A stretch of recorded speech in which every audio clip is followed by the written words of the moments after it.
on est dans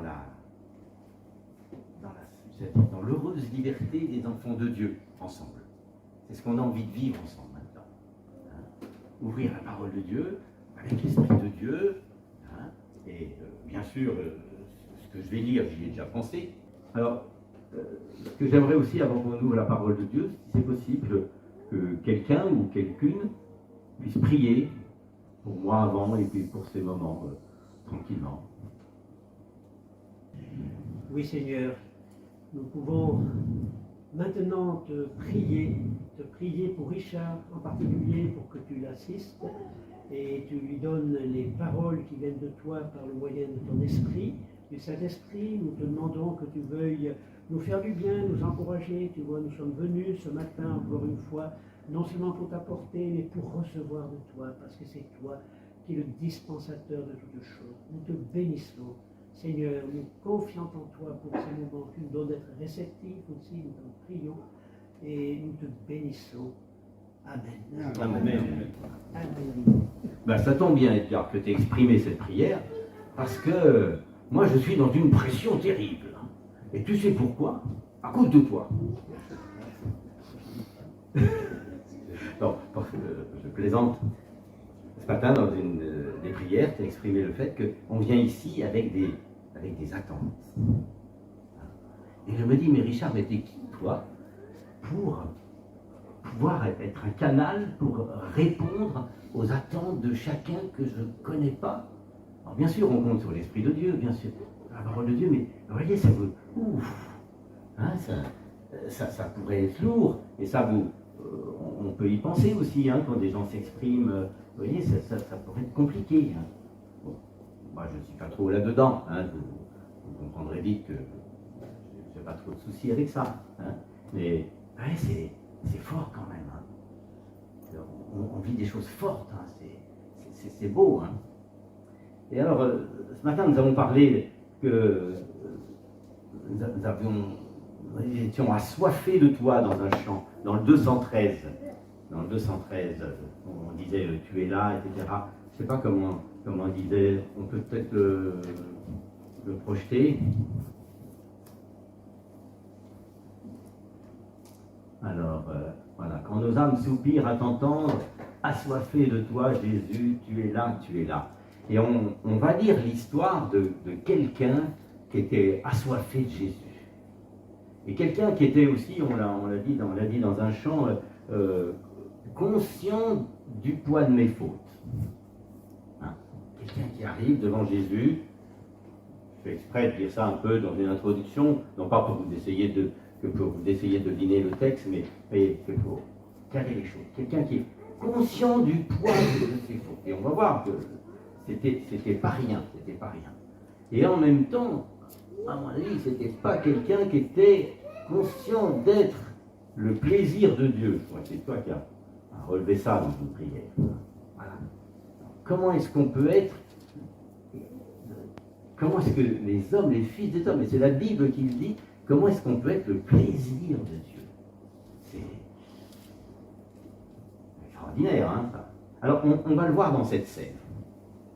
Alors, cette scène, ça se passe en Judée, non, peut-être on va le décrire plus exactement, et donc, avec Jésus, et c'est un repas. Donc, c'est un repas, et à l'époque, on n'était pas assis à table et des chaises, là, comme nous maintenant, et vous saviez comment étaient les repas, les gens étaient couchés, hein, sur des banquettes, un peu en épi, comme étaient ces bancs, hein, je le montre comme ça, tiens, pour la vidéo, hein, en épi, comme ça. Donc il y avait un haut de table, il y avait une place d'honneur, bien sûr, hein, et puis les hautes tables, et puis le service se faisait donc par le milieu les plats, et donc on avait à un bout les têtes, si vous voulez, toutes les têtes, c'est comme si les têtes étaient là. Vous pourriez vous coucher sur les bancs pour le montrer, mais enfin ce serait un peu compliqué. Voyez. Et puis le service se faisait par le milieu aussi, et puis par derrière aussi, donc on avait tous les pieds de l'autre côté, donc les pieds étaient loin de la nourriture. Voilà. Et là, il y a un pharisien qui invite Jésus, et je voudrais, vous connaissez un petit peu, vous êtes chrétien depuis plus ou moins longtemps, est-ce que vous connaissez des prénoms biblique féminin. Allez-y. Dorcas. Marie, ça commence bien. Sarah. Sarah, Priscilla. Rebecca, Priscilla. Oui, Esther, oh là. Anne, oh, c'est beau, la grâce. Tiens, on a chanté. Hein. Anne. Dorcas. Dorcas, Gazelle. Jemima. Ah, Jemima, c'est, oulala, des filles de Job. Hein, là. C'est filles du jour, Jemima, c'est non, c'est Belle comme le jour. Belle comme le jour, hein, c'est ça. C'est beau, hein. Elisabeth. Elisabeth. Et Bon. Tia. Priscilla. Ruth. Marc, Ruth. Il y en a quand même pas mal. Il y en a pas mal. Et est-ce que vous connaissez quelqu'un, j'ai l'impression que vous ne connaissez pas, qui s'appelle Lucette? Pour vous, c'est pas un prénom biblique. Vous avez bien lu la Bible? Lucette, ça sonne pas très biblique. Et pourtant, on va lire dans l'Évangile selon Luc, au chapitre 7 et au verset 36.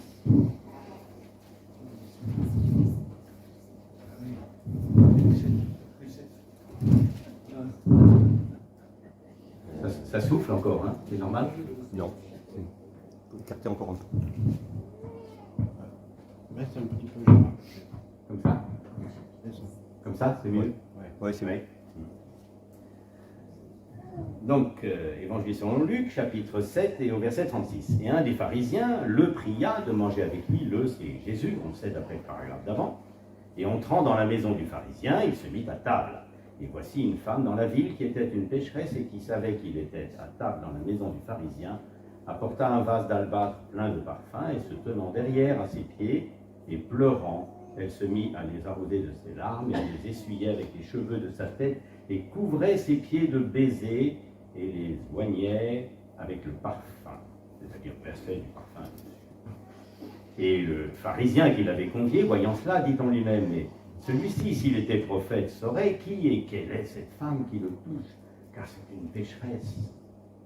Et Jésus répondant, lui dit, Simon, j'ai quelque chose à te dire. Et il dit, maître, dis-le. Un créancier avait 2 débiteurs. L'un lui devait 500 deniers et l'autre 50. Et comme il n'avait pas de quoi payer, il quitta la dette à l'un et à l'autre. Dit donc lequel des deux l'aimera le plus. Et Simon répondant dit, j'estime que c'est celui à qui il a été quitté davantage. C'est-à-dire quitter la dette, c'est-à-dire remis la dette en disant tu ne payes plus. Hein? Il lui dit, tu as jugé justement. Et se tournant vers la femme, il dit à Simon, vois-tu cette femme? Je suis entré dans ta maison et tu ne m'as pas donné d'eau pour mes pieds. Mais elle a arrosé mes pieds de ses larmes et les a essuyés avec ses cheveux.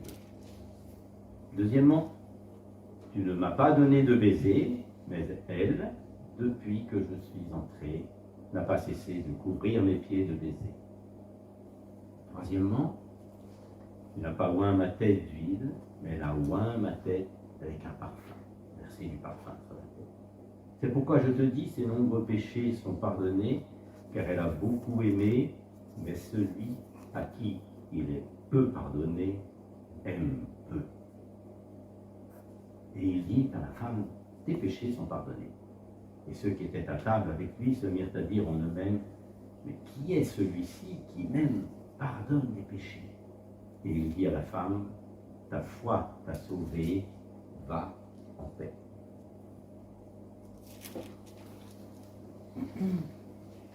Donc vous voyez, c'est des moments très très forts. Hein. Une femme de mauvaise vie qui vient là en plein repas, c'était des repas semi-publics hein, qu'il donnait dans ces cas-là. Hein, le Parisien, les gens pouvaient rentrer, sortir.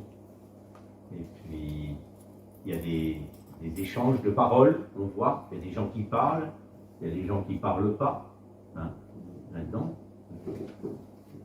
dans cette scène. Et c'est très fort. Voilà, Jésus est invité. Un pharisien, il veut l'inviter. On ne dit pas pourquoi, on ne dit pas trop de quoi il parlait. Il y a d'autres événements dans la Bible où il y a des pharisiens qui veulent parler à Jésus de ceci, de cela, qui veulent lui poser des questions, même un peu pour le coincer sur certaines choses. Et Jésus répond, etc. Là, il est pas là. Et bon, ils se mettent à table et cette femme arrive. Et donc cette femme, c'était une femme de mauvaise vie.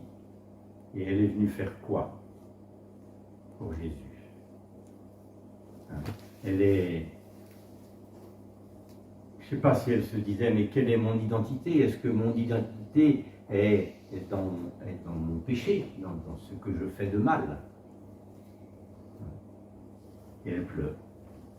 Elle essuie les pieds de Jésus, donc on a vu cela, on l'a lu, hein, voilà. Et puis sa tête aussi, du parfum. Cette femme, elle a été, on ne peut pas dire plus vraie devant Jésus. Elle a dit aucun mot. Elle l'a exprimé. Peut-être parfois on voudrait, lorsqu'il y a des tensions entre nous, lorsqu'il y a des choses difficiles dans les couples, ou dans les familles, ou dans l'église, on voudrait que la chose dise, mais comment veux-tu que je lui pardonne, il m'a pas dit ce qu'il a fait de mal, enfin, etc. Ou l'inverse, parfois il y a des gens qui reconnaissent ce qu'ils ont fait et l'autre ne veut pas pardonner. Ouais. Vous voyez, là, on est au cœur de nos vies, là, hein, dans ce passage. Hein, il est question de péché, il est question de pardon, il est question d'amour, il est question de la présence du Seigneur, il est question de relationnel. C'est notre vie, là. Hein. On est bien d'accord.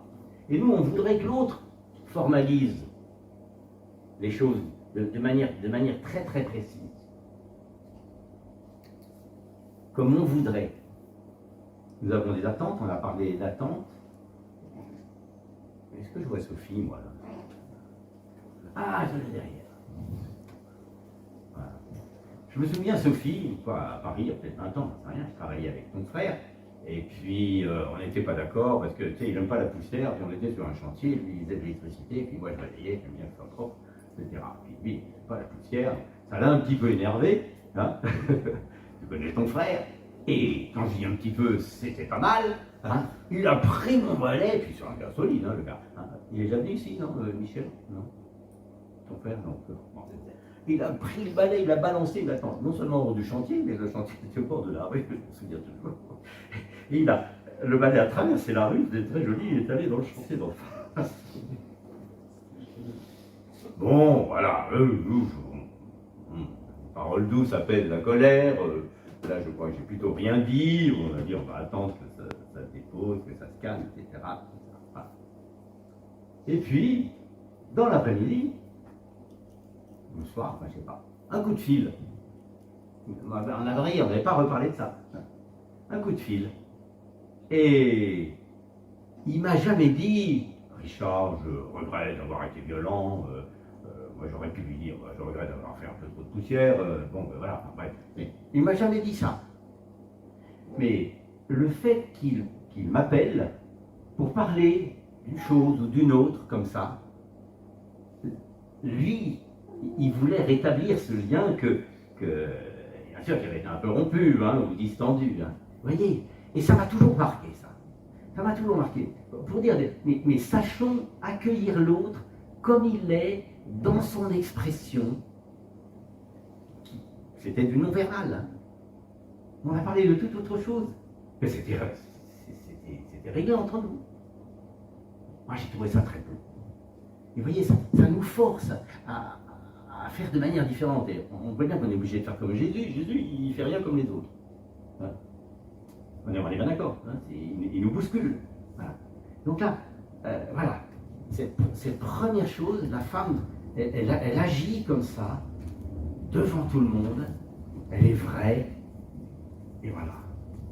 Et puis tout le monde, semble-t-il, autour savait que, je ne sais pas, qu'elle avait un pas de porte pour exercer le plus vieux métier du monde, comme on dit. On pense souvent que c'était une prostituée, mais non, c'est pas dit exactement, une femme de mauvaise vie. Bon. Et elle est là. Et le pharisien, il dit, Monsieur Jésus, s'il est un prophète, bon, il devrait quand même avoir un peu plus de discernement. Alors, bien sûr, nous, ça ne nous arrive jamais de penser ça de quelqu'un d'autre. On est bien d'accord. Il voit pas clair, le gars, ou la fille, ou la femme. Hein, jamais, hein, pour moi à sa place, mais il voit pas quand même, c'est évident. Mais on pense ça, nous. Donc il n'y a personne dans cette salle, moi le premier bien sûr, qui pourrait jouer le rôle d'un pharisien.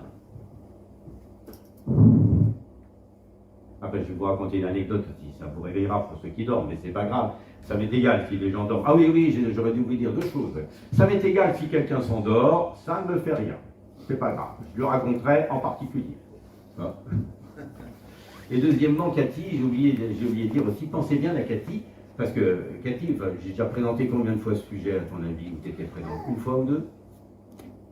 Hein, pas plus? T'as oublié?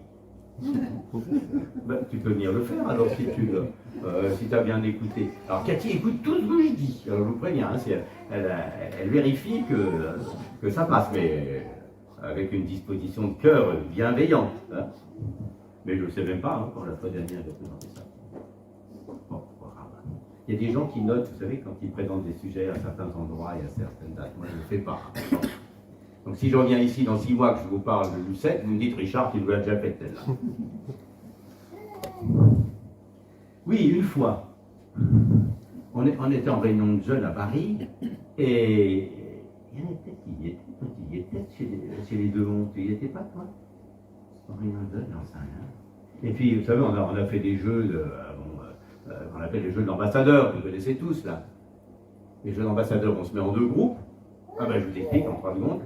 On se met en deux groupes, et il y a un animateur. L'animateur, il a une liste avec des noms, et il faut faire, et ces noms, il faudra les deviner. Et chaque groupe envoie un ambassadeur, on lui donne le nom à deviner, et il doit le faire deviner à son groupe en mimant. Et quand le groupe a trouvé le nom, il va l'apporter l'animateur, qui lui donne un deuxième nom, etc. Bien sûr, l'équipe gagnante, c'est celle qui va le plus vite. On est d'accord. Donc là, je crois qu'on avait pris un thème biblique, c'était une réunion de jeunes biblique, donc on a pris un thème biblique. Alors, vous pouvez trouver des Melchisédek, vous pouvez trouver la gloire, vous pouvez trouver le pardon, vous pouvez trouver Jéricho, enfin, etc., etc. Et moi, figurez-vous, sur quoi je tombe? Pharisien. Comment je vais faire un pharisien, moi? Bon, Richard, il a fait un pharisien. Et j'ai fait comme ça à mon groupe. Et tout de suite, en 2 secondes, il y en a un qui a dit pharisien. Et on m'avait trouvé. Alors ça, on a gagné. Je me suis toujours dit, Richard, est-ce que tu as vraiment une tête de pharisien ou est-ce que tu sais bien jouer? J'ai toujours une petite incertitude. Voilà. Et le pharisien, et alors, on ne dit pas tout. Vous avez remarqué, alors ça dépend des versions de la Bible, des traductions de la Bible que vous avez, les traductions de la Bible, certaines disent au verset 39, et le pharisien dit, et la traduction d'Arby qui est lourde pour le point de vue français, parce que c'est un français ancien, elle est plus exacte, il dit en lui-même. C'est en nous-mêmes qu'on pense des choses des autres. On ne le dit pas toujours. Hein. Et ça nous pourrit la vie dans le relationnel. Parce que si je m'approche d'Edgar et que je pense qu'il a des lunettes très nulles, eh bien, ça va. Il y a quelque chose qui ne va pas bien passer entre nous. Il ne le saura pas, lui, moi non plus. Mais, vous voyez, tandis que si je pense du bien de quelqu'un, il n'y aura pas de différence comme ça, si vous voulez, extérieurement. Mais ça va passer. Ça va passer. Si j'aime l'autre, ça va passer tout naturellement. Il n'y a aucun problème. Donc, dire les choses. Dire les choses. Avec l'amour, on peut tout dire. On peut tout dire. Vous voyez, Jésus, il va dire des choses très fortes à ce pharisien. Hein, ça continue, le texte.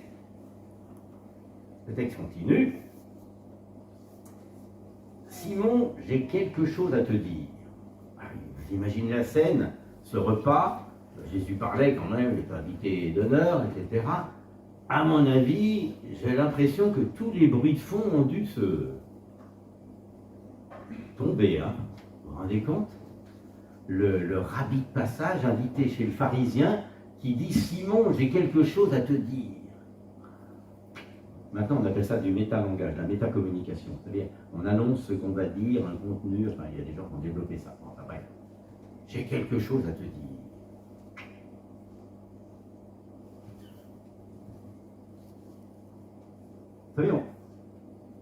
prend des risques quand on ouvre la Bible. On prend des risques quand on vient rencontrer le Seigneur. Non, c'est le risque de l'amour, de la confiance avec le Seigneur, mais c'est le risque aussi que le Seigneur nous dise un petit quelque chose qui ne va pas là, qu'on va corriger. On est d'accord? La parole de Dieu, c'est une épée aiguë à deux tranchants. Elle vient trifouiller tout au fond. Hein. Vous connaissez les versets, l'Épître aux Hébreux, je pense. Hein. D'accord. Donc, on ne va pas repartir tous, y compris moi, ici, exactement pareil que lorsque nous sommes venus. Parce que la parole de Dieu, elle court et elle fait son œuvre pour nous-mêmes. Elle ne reviendra pas à Dieu sans effet. Un verset aussi. On est d'accord. Je suis prêt. Est-ce que je suis prêt à laisser la parole de Dieu travailler en moi? J'invite le Seigneur, mais Richard, j'ai quelque chose à te dire, me dit Jésus. C'est des compliments, peut-être. Il va nous dire. Mais comme on veut tous être vrais dans le Seigneur, on est en confiance. Et tout va bien. Et alors il lui raconte donc cette petite histoire que nous avons lue, un créancier, voilà, il avait deux débiteurs, l'un devait beaucoup, l'autre peu, bon, il remet les dettes, donc l'évidence c'est celui qui devait plus, il est plus reconnaissant. Hein? D'accord. Donc ça aussi, ça c'est une bonne méthode hein, qui est utilisée, ne soyons pas étonnés, par Dieu dans la Bible. Il y a d'autres exemples. L'exemple le plus connu, c'est lorsque David avait commis adultère avec Bathsheba, il y a un prophète qui vient le voir et qui raconte une histoire pour ne pas le prendre de fond. Hein. Donc on garde, voilà, on garde du discernement sur la chose. Hein, et, il y a David, le prophète, et ben voilà, un homme avait un grand troupeau avec plein de brebis, et l'autre une petite brebis. Celui qui avait plein de brebis, comme il était plus puissant, il a piqué la petite brebis de l'homme pauvre. Tu trouves ça bien, toi? Ah non. Je me demande même si le texte dit pas que cet homme mérite la mort ou quelque chose du genre. Hein, donc, quelque chose de très fort. On trouve ça dans l'Ancien Testament, à propos de David. Donc, c'est une histoire qui est racontée, et ça nous permet de porter un jugement plus objectif sur la chose que si tout de suite on la ramène à nous-mêmes. Ok? Donc ça c'est un bon procédé biblique, et c'est un bon procédé aussi même peut-être entre nous. Hein? Parce qu'il y a une chose difficile, on dit mais et si, prenons un exemple extérieur à nous, vous voyez, et ça permet de faire avancer les choses, de dédramatiser parfois. Alors Jésus dit, bon voilà, tu as jugé justement. Et se tournant vers la femme, il dit à Simon. Alors là, est-ce que vous imaginez ce tableau? Donc ces banquettes en épis, où les gens sont installés pour manger, la femme qui était par derrière, hein, qui ne dit toujours rien, et tout d'un coup, Jésus se tourne vers elle, vous voyez le mouvement, et il dit, Simon, as-tu vu cette femme? Vois-tu cette femme? Et cette femme qui voulait passer inaperçue, hein, qui vraiment, on sent bien dans son attitude, elle n'est pas venue en plein milieu en disant je confesse mes péchés à tout le monde devant tout le monde. Hein, bon. Mais vous vous rendez compte le regard de cette femme, le regard, pardon, ces deux regards que cette femme a eu sur elle.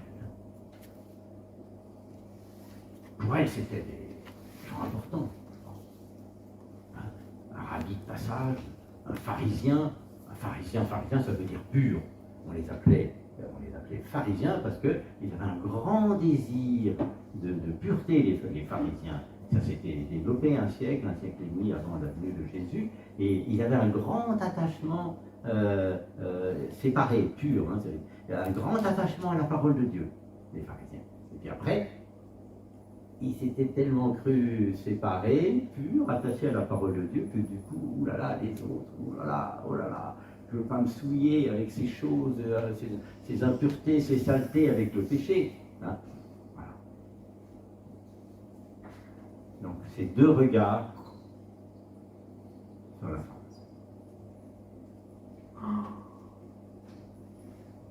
Vois-tu cette femme? Et là, elle est. Toujours, si c'était sur une scène, il y aurait ce qu'on appelle, vous savez, la poursuite, avec le spot. Hein? Tchac! Tout d'un coup, elle est là. Toi, tu es là au fond, Jacqueline, tu n'as pas envie qu'on te voie, tu ne veux pas parler, et pof, le spot est sur toi, Jacqueline. Hein? Qu'est-ce qui s'est passé? Qu'est-ce qu'elle va entendre là? Vous vous rendez compte que ça peut être difficile parfois. Et là, tu vois cette femme. Toi, tu n'as pas fait cela. Elle a fait cela. Toi, tu n'as pas fait cela. Elle a fait cela. C'est incompréhensible même. C'est pour ça que dans ces histoires de l'Évangile, il y a souvent des choses qui sont à l'envers. C'était impossible, si vous voulez, que quand vous arriviez chez quelqu'un, qu'on ne pratique pas le lavage des pieds. Les gens étaient en sandales, comme nous souvent l'été, donc ils avaient la poussière sur les pieds. On lave les pieds, et surtout comme ils mangeaient comme ça tout près, et ça se fait encore d'ailleurs au Moyen-Orient, chrétiens ou pas chrétiens, les gens se lavent les pieds avant de manger, enfin, etc. Il y a eu un loupé même. Il y avait même dans les bonnes maisons, il y avait un esclave qui était préposé au lavage des pieds des invités. Hein? Alors, on le voit dans une scène fameuse où Jésus se met de côté, hein, avant qu'il monte à la croix, on pourrait dire, il se met de côté, il met ses vêtements, il plie ses vêtements, il garde le minimum, et il lave les pieds de ses disciples. Et puis Pierre qui lui dit, Seigneur, qu'est-ce que tu fais? Enfin bon, développera, vous voyez. Donc c'était quelque chose de très important. Et là, le pharisien, il avait loupé quelque chose de très important vis-à-vis de l'hospitalité antique. Enfin, c'est comme si nous, quelqu'un arrive en plein hiver avec le Mistral, avec un manteau chez nous, et puis on l'installe chez nous dans le salon, on ne lui dit pas d'enlever le manteau, quoi. C'est aussi bête que ça, quoi. Donc, vous voyez, est-ce qu'il était bouleversé, ce pharisien? Est-ce que...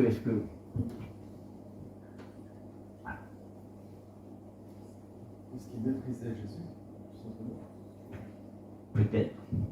Mais j'ai pas de... Si vous avez des pistes, moi je ne sais pas trop.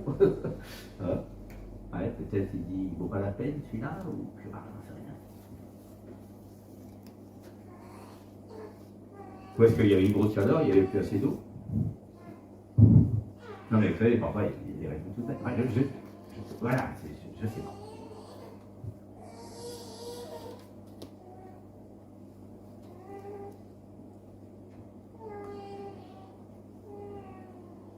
Vous voyez cette femme, ce qu'elle entend de Jésus, ce qu'elle a fait, elle,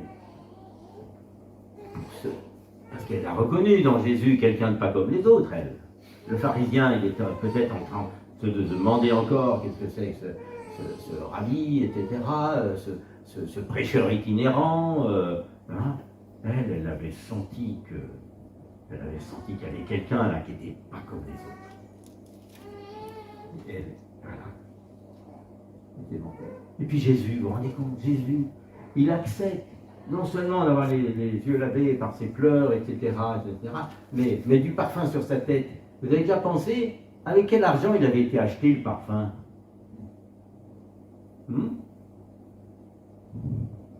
L'argent n'a pas d'odeur ou l'argent n'est... Hein? Et Jésus, il accepte ça. Et nous, on vient pour offrir des offrandes à Dieu, nos prières, nos supplications, nos louanges, notre adoration. Croyez pas qu'il n'y a pas du mélange là-dedans, il n'y a pas des choses. Bien sûr que si. Jésus les accepte quand même. Ça ne veut pas dire qu'il ne faut pas reconnaître si on a fait quelque chose de mal. Jésus accepte ça. L'argent sale, on dirait. Non, vous avez jamais pensé à ça? C'est fou. Jésus, il prend ça. Parce qu'il regarde au cœur. D'accord.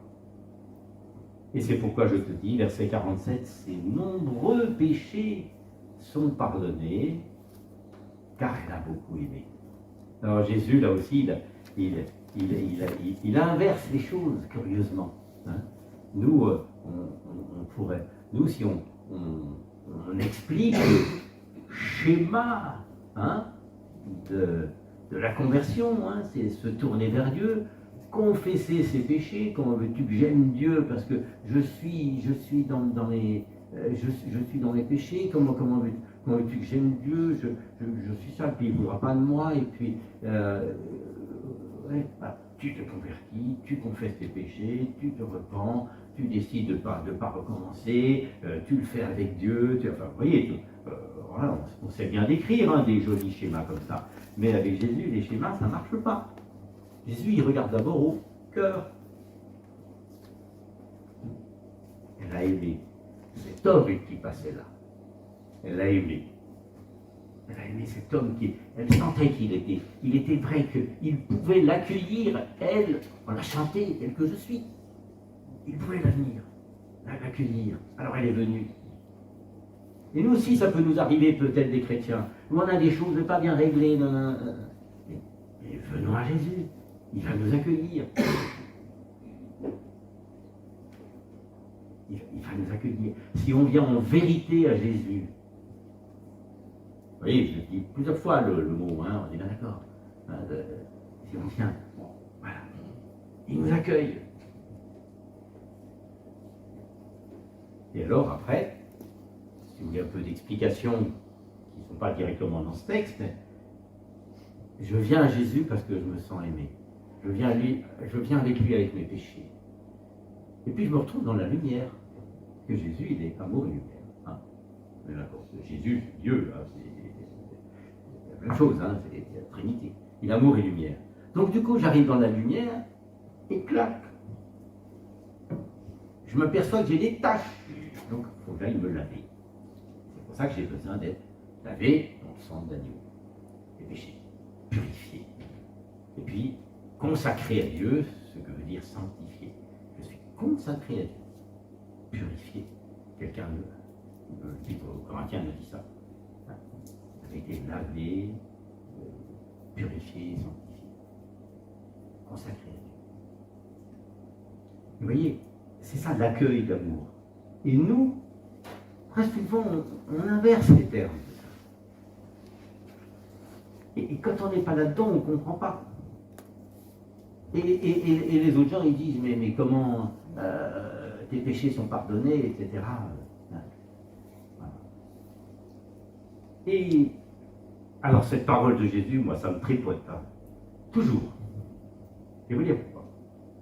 Parce que lorsqu'il y a quelqu'un que j'ai du mal à aimer, pas ici, hein, vous avez je vous connais, et puis même ceux que je ne connais pas, vous avez des bonnes têtes, si j'ose dire. Vous voyez. Non mais vous voyez, quelqu'un qu'on a du mal à aimer. Hein, dans la vie, on oserait prendre un petit papier et dire, celui-là, j'ai du mal à l'aimer. Ça vous est jamais arrivé, ça hein? Je me dis, Richard, si toi, tu as du mal à l'aimer, c'est que tu n'as pas compris combien Dieu t'a aimé. Tu n'as pas compris combien tu es pénible. Tu n'as pas compris combien tu étais plein de péchés. Tu n'as pas compris combien tu avais besoin d'un pardon gros comme ça. Parce que Jésus a dit ça, celui qui remet la dette. Vous savez, il a dit remettre la dette. La dette dans le Nouveau Testament, c'est souvent synonyme de péché. Hein, c'est les mêmes mots en grec, hein, parfois. D'accord? Oui. Et donc, moi, ça me ouvre. Jésus qui me dit, mais aimez-vous les uns les autres. C'est pas une option, hein. Aimez-vous les uns les autres, c'est pas le conditionnel. Si je peux, Seigneur, fais que je l'aime. Ah oui, fais que je l'aime. Mets ton amour en moi, Seigneur, je veux aimer comme toi. Romains 5,5 nous dit que l'amour de Dieu est versé dans nos cœurs par le Saint-Esprit. On peut aimer du même amour que Dieu. Et c'est une injonction, c'est un impératif, c'est pas un indicatif, c'est pas un conditionnel, c'est pas un subjonctif, c'est pas un, je sais pas qu'est-ce qu'il y a comme autre mode grammaticaux là. Hein. C'est un impératif. Je peux aimer comme Dieu, je peux désirer le bien de l'autre, je peux prier. Mais comment se fait-il qu'il y a des gens, on a prié ce matin pour les gens qui sont persécutés. Et il y a des persécutés qui prient pour leurs persécuteurs. Je ne sais pas si on a prié pour les persécuteurs ce matin, je ne sais pas, c'est celle qui fait la phrase, j'en sais rien. Voilà, et on peut y penser aussi. Hein. Et nous, quelqu'un. Et alors, il y a une persécution d'église, loin, on sait, les pays, c'est chaud. Hein. Bon, il y a des gens qui, dans le boulot, ou avec des voisins, ou même dans des familles, il peut y avoir des abus. Les abus, c'est comme la persécution. Hein. Ça ne veut pas dire que je vais le subir en me réjouissant, c'est pas dans ce sens-là. Encore que, bon, il faudrait revenir au discours sur la montagne pour certaines choses. Mais je veux dire, je prie pour lui. Je désire du bien de cette personne qui est tellement mal qu'elle fait du mal. Parce que quelqu'un qui fait du mal, c'est quelqu'un qui est mal à l'intérieur. Donc je prie pour elle. Donc voilà pour... voilà. C'est un truc que je vous donne. Si vous n'arrivez pas à aimer quelqu'un, si vous n'arrivez pas... il est insupportable celui-là, quelque part. On se l'est déjà dit, de frères et sœurs. Allez, on ne va pas faire semblant. Hein. Si je dis ça, je me dis, mais Richard, à quoi ça sert que tu connaisses très bien l'épître aux Éphésiens et au chapitre 4, verset 2, qui te dit, supportez-vous l'un l'autre dans l'amour. Si on ne s'aime pas, excusez-moi, vous êtes insupportable, et moi je le suis aussi. Si vous ne m'aimez pas. On est d'accord que c'est ça le moteur de tout. Alors après, bien sûr, là aussi, Jésus, il bouscule tout, parce qu'il dit que les péchés sont pardonnés. Or, pour l'époque, on ne se rend pas bien compte, chez les Juifs, c'était une horreur de dire ça. Et pourquoi c'était une horreur qu'un homme dise ça? Parce que seul Dieu pouvait pardonner les péchés. Hein? Seul Dieu. J'ai noté en note dans ma Bible, c'est un mot qui se dit sélak, je crois, en hébreu, hein, pardonner les péchés. Mais c'est dit que pour Dieu. Vous voyez, en hébreu. Après, le Nouveau Testament, il ira un petit peu autrement. Alors, et il y a d'autres mots entre nous pour enlever le péché, ou entre nous, dans l'hébreu, vous voyez, il y a d'autres mots qui sont utilisés. Et c'est pour ça que pour eux, ils étaient scandalisés. Il faut se mettre un peu à leur place, tous ceux qui étaient autour, qui n'ont pas parlé, mais et ceux qui étaient à table avec lui se mirent à dire en eux-mêmes aussi, dit la traduction d'Arbi, hein, ils n'osent pas dire, ils n'osent pas parler, c'est dur ça. Hein. Eh bien oui, le fait qu'ils disent ça, en même temps, ça montrait qu'il était fils de Dieu. Je ne développe pas plus, hein, il y a plein de versets, hein. C'est pas le but. Et puis le récit se termine. Ta foi t'a sauvé.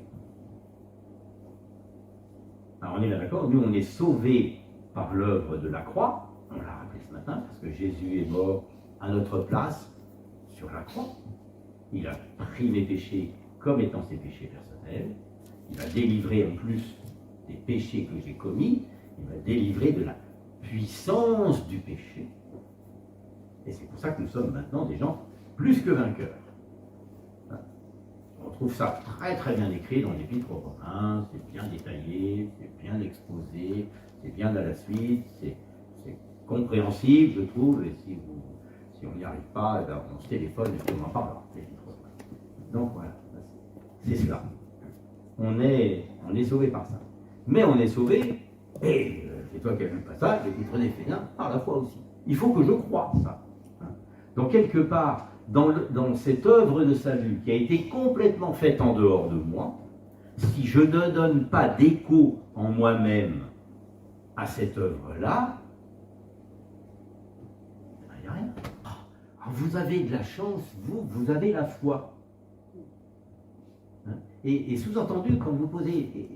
Pourquoi je dis ça? Parce qu'on peut avoir des qui disent, mais, vous avez la foi, mais moi Dieu il ne m'a pas donné la foi. Et c'est vrai que ce passage d'Éphésiens qui est fondamental, il y a d'autres passages aussi, il pourrait presque y avoir une ambiguïté si on ne lit pas tout. C'est pour ça que tu as tout lu. Voyez ce que je veux dire, hein? Cette fois, c'est quand même moi qui décide de croire ou non. Je crois que je suis invité à midi chez des gens très sympathiques qui sont dans cette table, non, je ne sais plus. Bon. Voyez, donc j'adhère la foi. Monsieur Chouraki, que j'aime beaucoup pour sa traduction, il dit, la foi, il l'appelle adhérence. J'adhère. Hein, adhérer au Parti communiste, adhérer au Parti socialiste, adhérer Non, ça n'existe plus, les partis politiques en France, c'est vrai. Ils sont tous morts, là. Enfin, on adhère, nous, hein, à notre chef de file, notre chef de bande, le chef de notre foi, le chef de notre salut, à Jésus-Christ. On adhère. L'adhérence. C'est un mot ancien qu'il utilise pour la foi. On le croit. Hein. Croire, confiance, hein. C'est tout du même mot. Hein. Il y en a, croire, c'est le verbe, confiance, c'est ou la foi, c'est le substantif. Hein.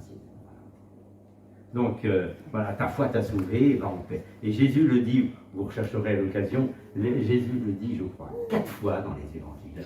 Vous chercherez, hein, si je me trompe, c'est pas, vous corrigerez, m'envoyez SMS. Et c'est à 2 hommes et à 2 femmes. c'est la parité déjà. La foi t'a sauvé. Alors, qu'est-ce qu'on se dit en terminant? On se dit, voilà, est-ce que vous avez regardé des bouts de films que je trouve très beaux et qui s'appellent The Chosen, hein, qui racontent la vie des disciples de Jésus? Qui est-ce qui a vu ça? Beaucoup, vous l'avez vu? Oui. Un peu, une partie? Ouais, pas beaucoup, dites donc. Alors, c'est un petit peu spécial, c'est pas une vie de Jésus, ça veut dire les élus, les choisis, c'est une vie au temps de Jésus, où on voit beaucoup la vie des disciples. Alors c'est la vie au temps de Jésus. Alors là, ils ont fait un travail historique, c'est les chrétiens américains qui ont fait ça, c'est très très chouette. Hein. Et alors après, bien sûr, c'est pas exactement ce que dit la Bible. Et pour mettre une scène comme ça, ils ont rajouté des détails qu'il n'y a pas dans notre texte. On est bien d'accord. Hein. Donc il faut être bien clair avec ça. Mais en même temps, on voit les gens vivre. On voit leurs réactions, on voit comment ils agissent, comment ils sont tenus. Pour moi, c'est merveilleux, hein, de voir ça. Et alors, dans cette scène, ils ont bien dû choisir des acteurs. Et je me dis maintenant, si nous, on avait ici, enfin dans ce récit, grosso modo, outre les serviteurs dont il n'est pas parlé dans le récit, mais il y avait forcément des gens pour faire le service, mais les personnes, les 4 catégories de personnes, c'est Jésus, le pharisien, et puis la femme. Hein? On est d'accord, c'est les 3 personnes importantes. Alors, est-ce que moi, je peux être, j'en ai déjà parlé, je peux pas en parler plus peut-être, est-ce que je ne dois pas faire attention à être pharisien? Je l'ai dit, la seule manière pour ne pas juger les autres, c'est de se souvenir d'où j'ai été tiré moi et de les aimer comme Dieu m'a aimé. Et surtout pas de se croire supérieur, surtout pas de croire qu'on a tout compris, surtout pas de croire qu'on a la meilleure traduction, surtout pas de croire que sais-je.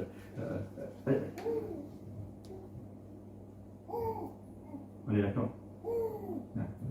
Donc, attention, on peut tous avoir des réactions de pharisiens. Alors quelque part, je milite pas pour le transgenre, mais moi je suis un peu Lucette aussi. Parce qu'il y a un moment dans ma vie, je suis allé voir Jésus. C'était pas au cours d'un repas comme ça, et je lui ai dit, regarde, c'est pas beau, je suis vraiment pas beau, comment tu peux m'aider? Mais vous aussi tous, hein, vous êtes allés voir Jésus avec vos fardeaux, avec vos péchés, avec vos horreurs de pensée, de jugement, et ça fait du bien. Et là, on le rencontre. Ta foi t'a sauvé. Regarde tout ce que tu fais. J'étais vrai devant lui, et pour lui, c'est valorisant, ça valorise. Tu te rends compte ce qu'elle a fait pour moi, mais moi j'ai pas vu pour ça. Et Jésus, il trouve un moyen de quelque chose de valorisant pour lui. Et pour lui. Et c'est ça là, le plaisir. Où est-ce que Dieu trouve son plaisir dans les hommes? Quand ils commettent des péchés? Ah non, pas qu'on fait des choses mauvaises. Mais quand on reconnaît qu'on a mal fait, qu'on n'a plus envie de continuer et qu'on veut le servir et le louer. Et puis, même en tant que chrétien, je pense que c'est pas mal d'être un peu lucette, un peu régulièrement. Hein, en disant Seigneur, écoute là, je n'ai pas tout fait bien hein, cette semaine, ou bien aujourd'hui, il y a des gens tous les soirs qui consacrent un petit moment, vous voyez, avant de se coucher, ou, bon, chacun a son rythme de vie, mais voilà, je n'ai pas tout fait bien, mais je viens à toi. Donc Et puis alors, est-ce qu'on peut être Jésus de la scène? Alors, être Jésus, non. Mais est-ce qu'on peut faire comme Jésus? Ah oui, la Bible nous le dit. L'apôtre Paul, il dit, soyez mes imitateurs comme moi, je suis de Jésus-Christ. Hein? Donc on va faire comme Jésus. On veut aimer comme Jésus. Alors, vous voyez, dans cette scène, on a du travail dans 3 dimensions. Et Jésus, là, il est vrai, il parle, il ose dire les choses quand même à ce pharisien qui était une personne importante, hein. Il ose dire ça. Et il le dit avec amour, et ça passe. Et on arrive au cœur de nos vies, on arrive au péché qui est pardonné, et on arrive à l'amour, et tout cela nous libère et nous permet de suivre Jésus. Et voilà, et le récit se termine comme ça. On ne sait pas ce qu'elle est devenue, notre Lucette. Tout est imaginable. Elle était dans cette salle. Vous voyez, voilà, ça c'est la Bible. Elle nous fait un spot sur une histoire. On a quelque chose à apprendre, et puis les personnes sortent de l'histoire. C'est beau la Bible.